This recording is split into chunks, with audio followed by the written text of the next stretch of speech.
Hello everyone.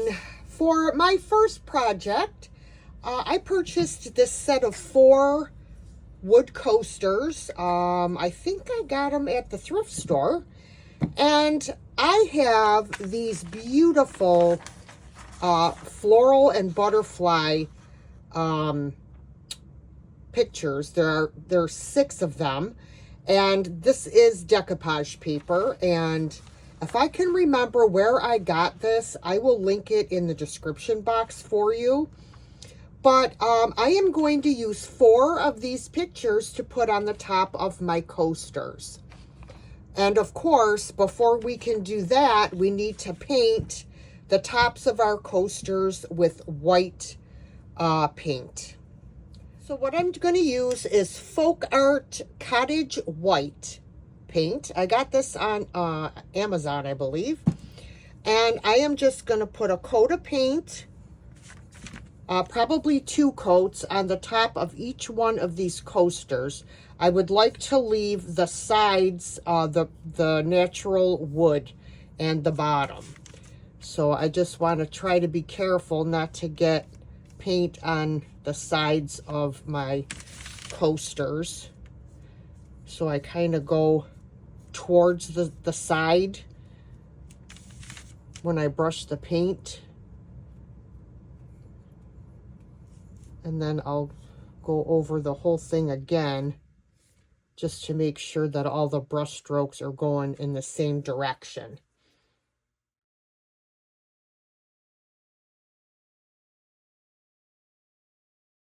Okay, this is 1 coat of paint, and I wanted to give you an example of bleed through. I hope you can see this, but there is a tint of pink in this area, and that is the bleed through from the wood under the paint. It's also on this one. So what I'm going to do is I'm going to take some shellac, and I'm going to give each one of these a coat of shellac, let it dry, and then I will put my second coat of white paint on top. Hopefully that will stop any more bleed through. Okay guys, so I've got my coasters painted, and now I am going to take my water pen, and I'm going to go along all of the edges of these pictures to tear them off. I don't want a clean edge. I want a wispy edge, not like a straight edge like when you cut them with scissors. I don't want that. I want a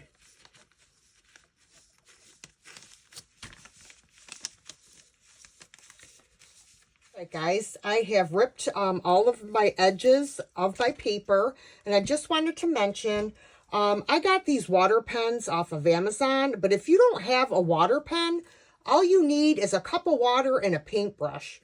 And you just wet your paintbrush, run it along where you want to tear, and you're good to go. Alright, now we're going to decoupage our paper on, and I am using Paint Couture decoupage medium in matte. And I'm just going to grab a paintbrush here, and we are going to get this put on. I'm just trying to get it kind of somewhat centered. All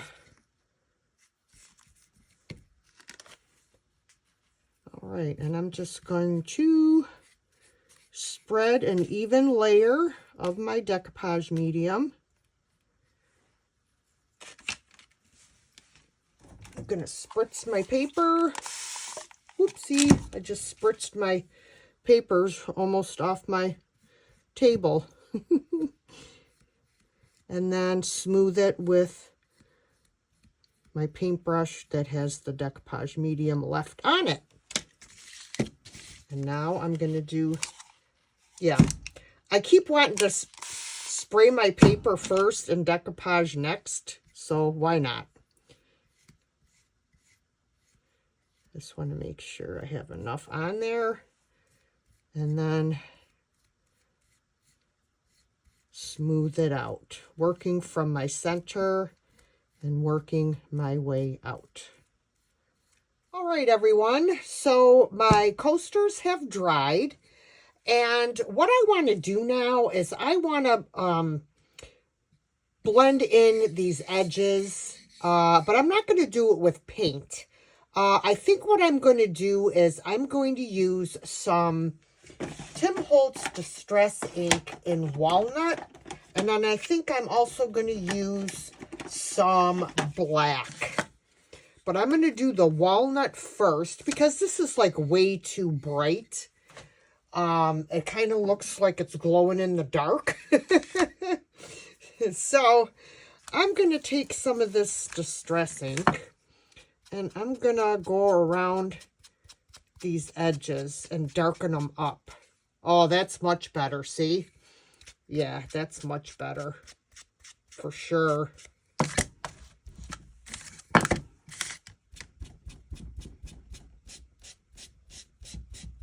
All right, I have put my brown and my black Distress ink on these.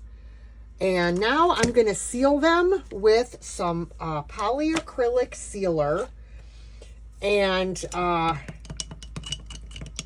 just going to give it a stir. I have the little bit left here in this jar.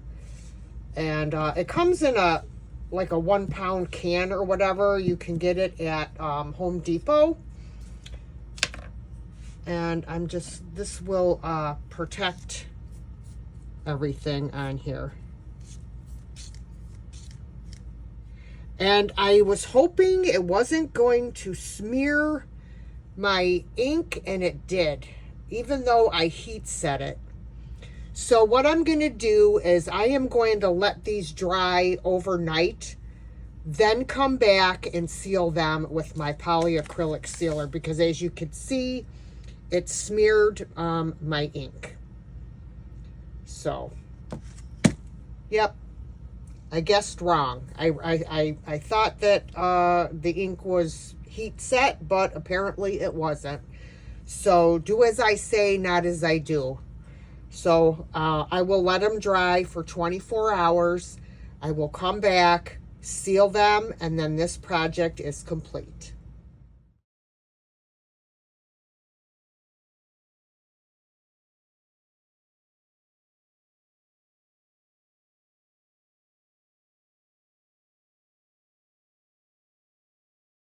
All right, guys, this is going to be a very quick project. I mention all the time about picking up really nice quality frames at your thrift store. And I purchased this one, and I have the perfect picture that I am going to put in here. You can take thrift store frames, take the artwork out, and put in your own artwork. It is that simple. This is the picture I printed out.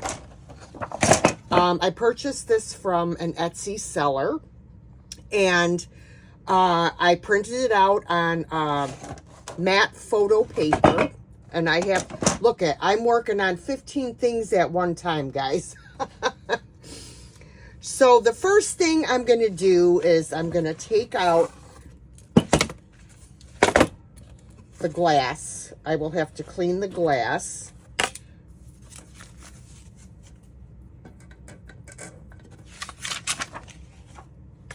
But I want to cut out my picture to the correct size. So what I do is I want to make sure that I get as much in here as I can. You're always going to end up having to cut off some. Normally, I would do it on the other side, but it's too hard to tell if it's centered and all that when you do it from the other side. So I'm just going to do it on the front. I'm going to use my paper cutter to cut off the excess.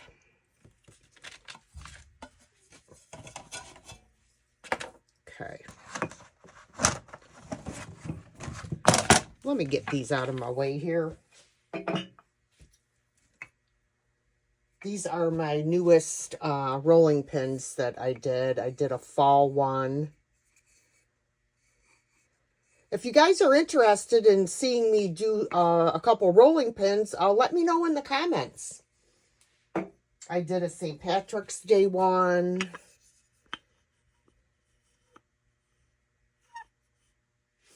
And I also did just a floral one.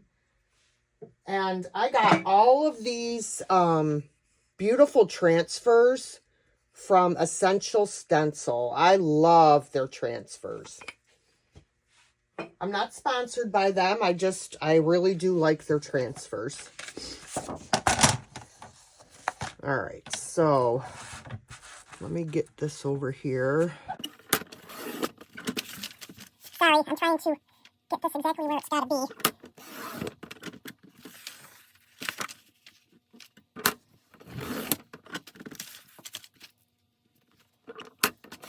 Whoopsie. All right, so there we go. I keep knocking this camera. All right, so now I have it the perfect size. I am going to clean my glass, and then we'll come back and we'll put our beautiful picture in. All right, my glass is nice and clean. I'm going to put my picture in. All right, I found a thinner piece of cardboard, and that worked out perfectly. All right, I'm going to close these clasps. All right, I got it in. However, it is missing two of these little doohickeys that keep the backing in. So I bought this tool on Amazon, and it is for pictures. And I'm going to have to try to get this out of my way to get it up against the, it's just like a staple gun, but it puts in these little black tabs. And it's wonderful for if you redo pictures. I will have a link for it in the description box. Works fantastic. Now this will be in nice and tight. All right, let's see how our picture looks. Oh, you guys, look at that. Oh, that is perfect. Oh, let me know what you guys think of this.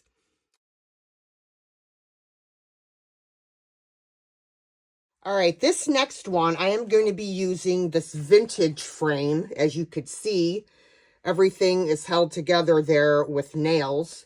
I will keep this picture, and I'm going to put it in a different frame. And the reason I'm doing that is because this frame matches the picture perfectly. I am going to put this gorgeous picture. I cannot remember where I got this picture from, or I would link it for you guys, but I have no idea where I got it from. So the first thing I'm going to do, I'm going to grab my needle nose pliers, and I'm going to pull out these nails. And I like to keep those little nails for projects. As you can see, they're coming out pretty easily. This one's going to give me a little bit of a hard time. There we go. And I will also have to put a hanger on here. And I'm also going to put a hanger on the bunny one I just did. So if they don't want to use the easel back, they could hang it on the wall. So I'm going to take this out. That's so pretty. Isn't that beautiful? I will definitely be saving that and putting it in another frame. All right, I'm going to take out my glass. And again, I'm going to measure out my picture. And it should be, oh, it's pretty close. Perfect. All right, so I'm going to cut this out. I cut my picture. I'm going to put my glass back in. Put my picture. I'm going to reuse this piece of foam.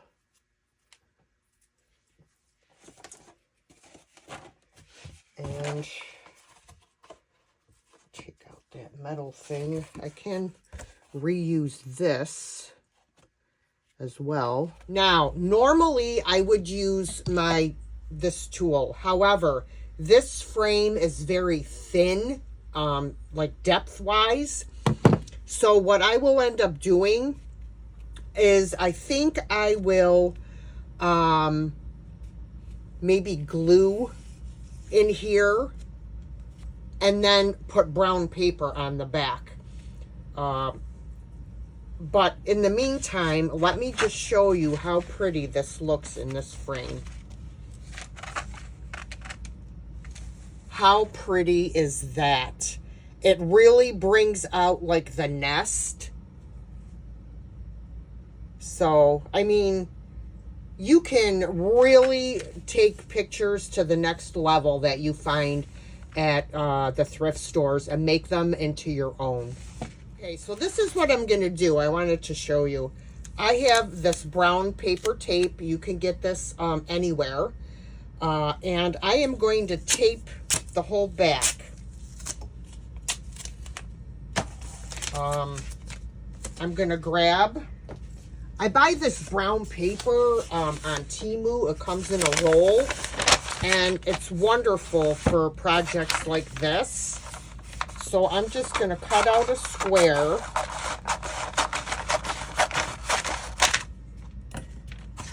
Because what I'll do is I will tape this in first.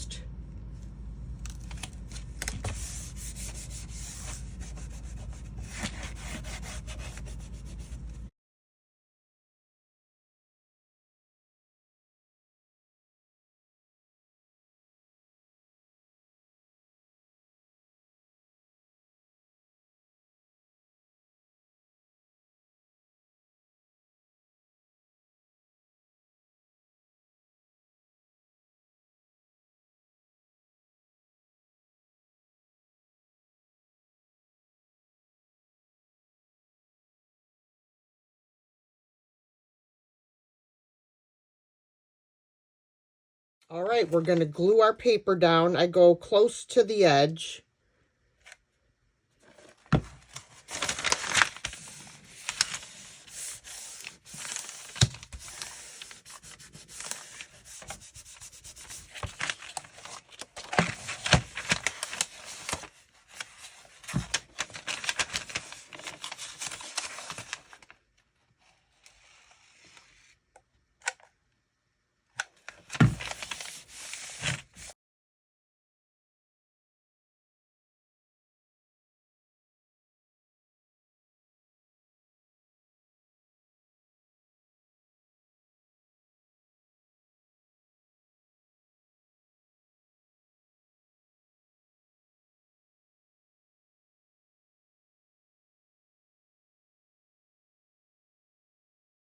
Get it handy.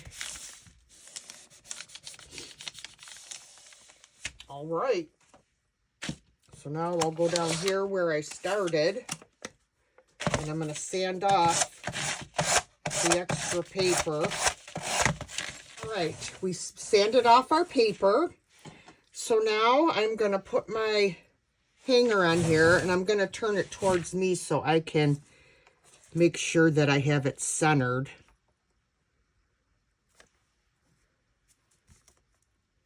Looks pretty good to me. I'm pretty good usually at eyeballing. Sometimes I'll get things crooked, but then I just mark it. Pull out my drill with a very tiny drill bit.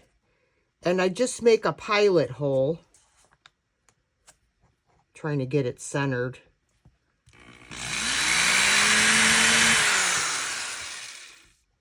I'm drilling through glue as well, so...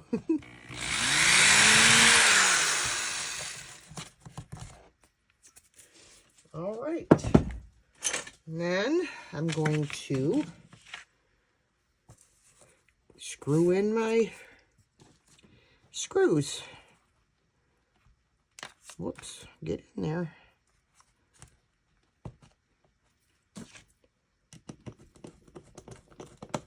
I wanted to also mention, I did end up gluing the frame. Each corner had a nail holding the frame together, so I opened it a little bit and put some wood glue and then hammered the nail back in. And this frame should be good to go. And there we go.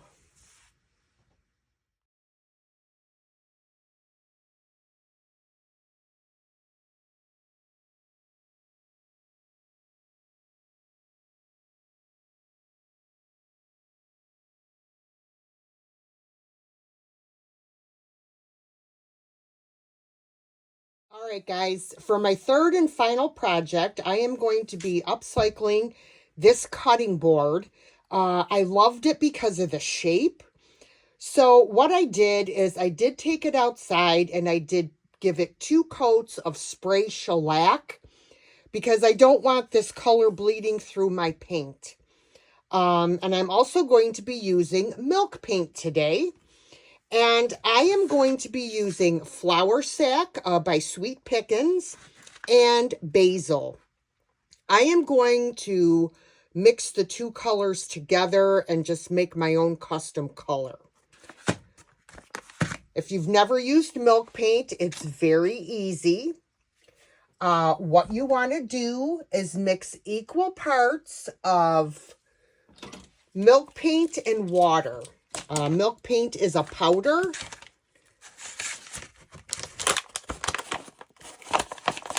Okay, so let me get my spoon in here.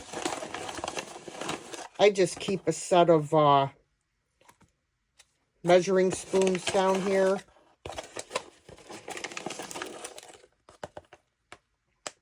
Okay, I'm going to do 2 of the basil.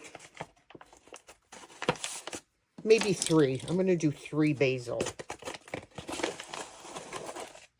I'm running low on it. Going to have to get some more. Okay. And then I am going to do 1 flour sack.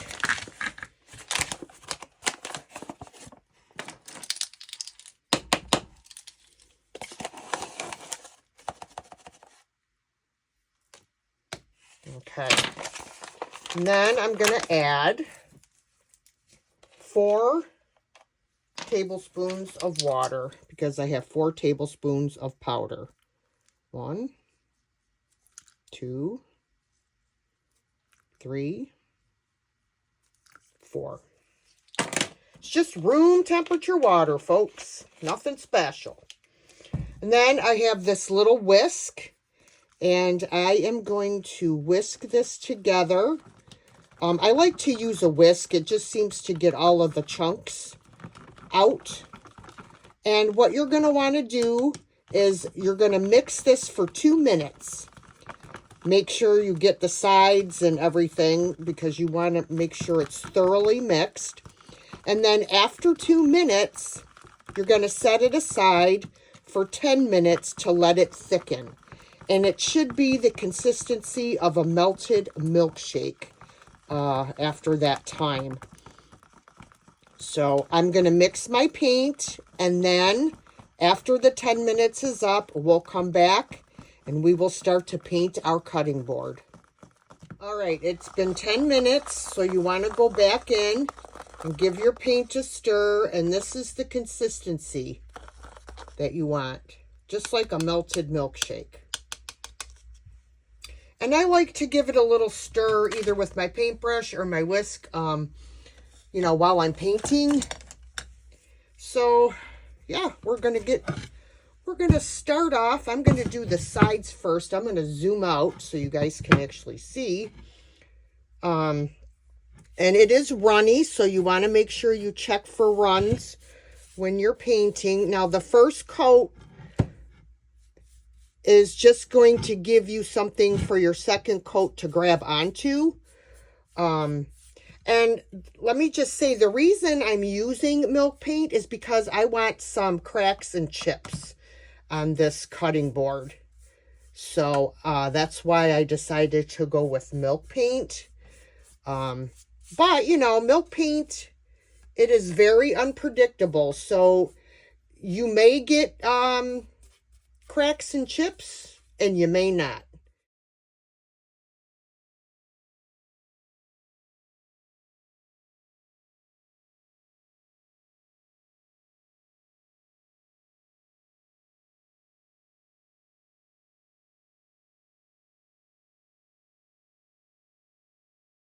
All right, this is the first coat, and I am going to hit it with my heat gun as soon as I fix that little area there, because that helps to get your cracking and your chipping.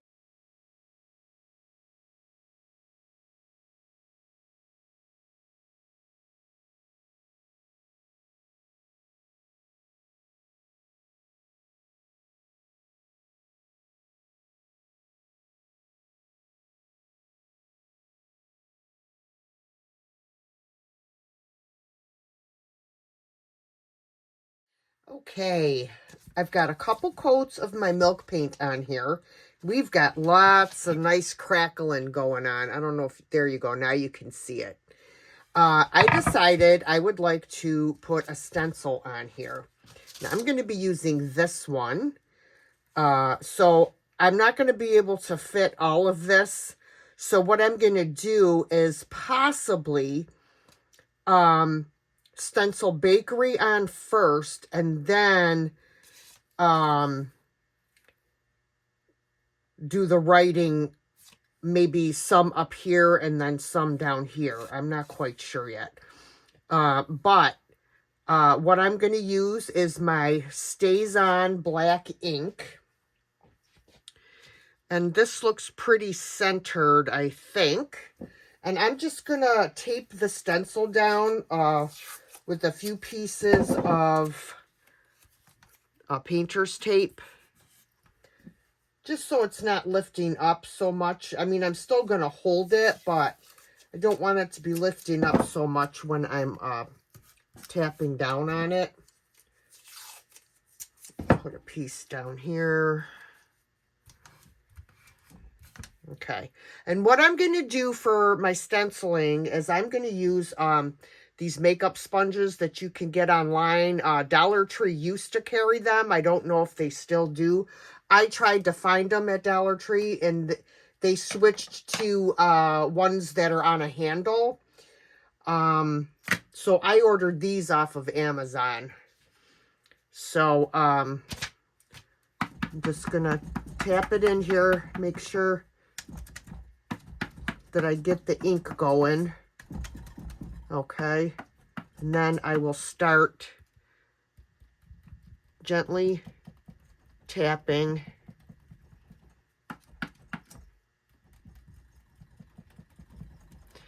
I will go over this a few times until I get the desired coverage that I want. It takes a while to get the ink going, but you want thin coats. That way you don't have a chance of bleed through. Once this ink gets going, it'll be perfect.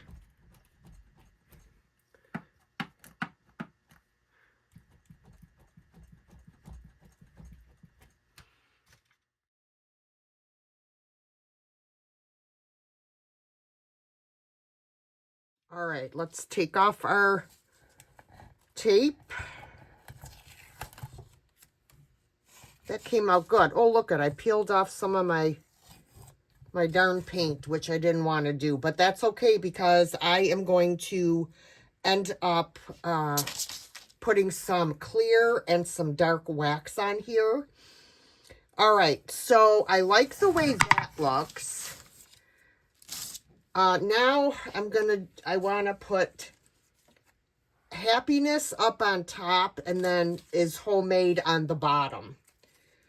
So we shall center the happiness. Let me take this off so I can see. I want to make sure that that is centered. It's very hard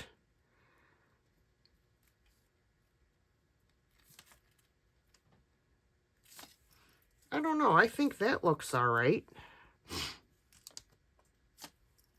All right, I have all of my stenciling done on there, and I think it came out really great. So now I would like to, I'm going to go over this. I heat set my ink. This is StazOn ink, so once it's dry, it's not going to smear or anything like that. It's not the same as the Distress ink by Tim Holtz. So I can put my waxes right over this and not worry about my ink smearing. I did kind of want to distress a little bit, but I don't want to distress too much. Just like lightly, you know, in a couple areas. Nothing too much. What I should have did is I should have painted the board a color that would have been pleasing to see through the crackles instead of this ugly orangish wood color. I'm just going to do a little bit on, that's all I'm going to do. Just a couple areas, and I'm just going to leave it be. All right. I'm going to pull out my clear wax first. And then I am going to use black wax as well. So you put your clear wax on first, so that when you put on your black wax, you have the ability to wipe back as much of your black wax as possible. So I'm going to seal the whole thing with clear wax first.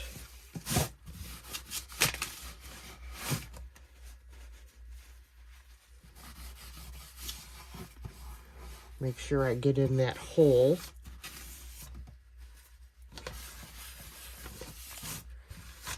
Do the other side.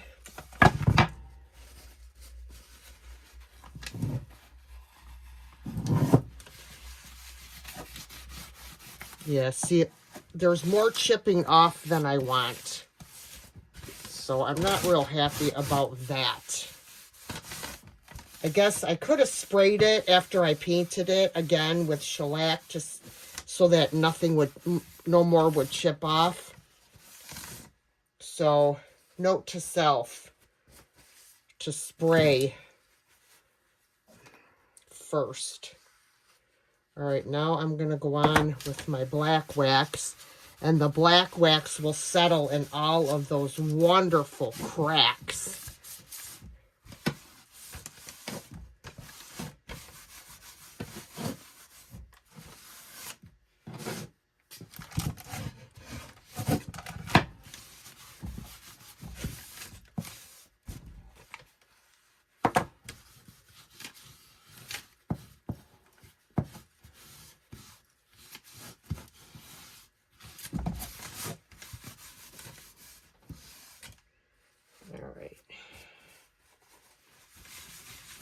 Now I'm going to wipe off my excess.